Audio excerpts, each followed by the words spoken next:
حدثنا حسين بن حريث أخبرنا الفضل عن جعيد عن عائشة قالت: سمعت سعدا رضي الله عنه قال: سمعت النبي صلى الله عليه وسلم يقول: لا يكيد أهل المدينة أحد إلا انماع كما ينماع الملح في الماء।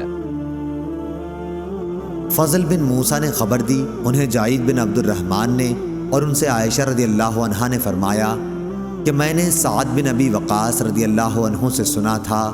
उन्होंने बयान किया कि मैंने नबी करीम सल्लल्लाहु अलैहि वसल्लम से सुना था कि हज़रत सल्लल्लाहु अलैहि वसल्लम ने फरमाया था कि अहले मदीना के साथ जो शख्स भी फ़रेब करेगा वो इस तरह घुल जाएगा जैसे नमक पानी में घुल जाया करता है।